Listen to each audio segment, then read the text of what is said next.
Hey there, everyone. Welcome back to our channel. If you've ever wondered about the future of the internet, then you're in the right place. Today, we're diving deep into a buzzword that's been making waves lately, Web3. What is it, and how is it changing the way we interact online? Grab your virtual surfboards, because we're about to ride the Web3 wave together. But first, let me ask you this. Have you ever felt like your data is being controlled by a handful of tech giants? Well, Web3 aims to change that. So, let's unpack what Web3 really means and explore how it's revolutionizing the internet as we know it. To understand Web3, we need to take a quick trip down memory lane. The internet has evolved through three main phases: Web 1, Web 2, and now Web 3. Web 1, which emerged in the 1990s, was all about static web pages. It was read-only, meaning users could only consume content. Think of it as a digital library, where you could read books, but not interact with the authors. Web 2, which began in the early 2000s, brought social media and user-generated content. Platforms like Facebook, Twitter, and YouTube allowed us to not only consume, but also create and share content. While this was a game changer for interaction, it also led to concerns about data privacy and the control of information by a few large companies. Now, we arrive at Web 3. So, what exactly is it? Web 3 is often described as the decentralized version of the internet. It leveraged blockchain technology to give users more control over their data and online identities. Instead of being owned by corporations, data is stored across a decentralized network, making it less vulnerable to hacks and misuse. One of the key principles of Web3 is decentralization. Instead of relying on a central authority, like Google or Facebook, users can own their data and control how it's used. This empowers individuals and creates a more democratic internet. For example, let's talk about decentralized finance, or DeFi. DeFi platforms, like Uniswap or Aave, allow users to lend, borrow, and trade cryptocurrencies without the need for traditional banks.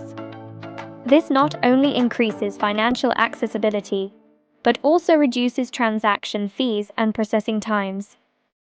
Another exciting aspect of Web3 is the rise of non-fungible tokens, or NFTs. NFTs have taken the art and gaming worlds by storm. Artists can tokenize their work and sell it directly to consumers, ensuring they receive a fair share of profits. Take, for instance, Beeple's digital artwork, which sold for a staggering $69 million at auction. This isn't just a new way to buy art. It's a shift in how we perceive ownership and value in the digital realm.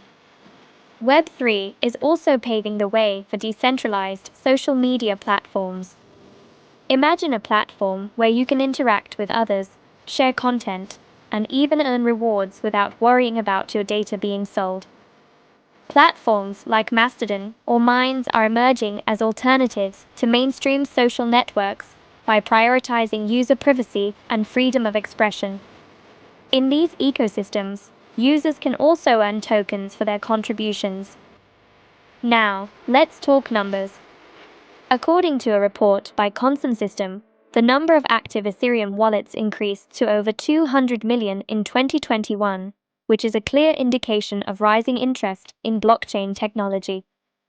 Moreover, the market for decentralized applications, or dApps, has skyrocketed, with billions of dollars locked into DeFi protocols. This growth signals that Web3 is not just a trend, it's a movement that's here to stay. Of course, with any new technology, there are challenges to consider. Issues like scalability, user experience, and regulatory concerns are all part of the conversation. But the potential benefits of Web3, greater privacy, more control over data, and decentralized ownership, are driving innovation and sparking interest across various sectors. So, to wrap it all up, Web3 is not just a buzzword. It's a transformative vision for the internet that empowers users, promotes decentralization and encourages innovation.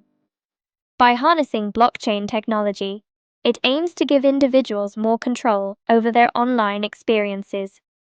As we continue to explore this new frontier, I encourage you to stay informed, ask questions, and consider how Web3 might impact your digital life.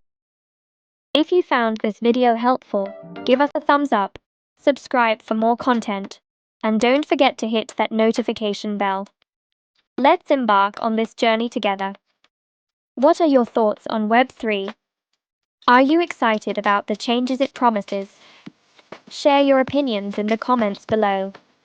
Until next time, stay curious and keep exploring.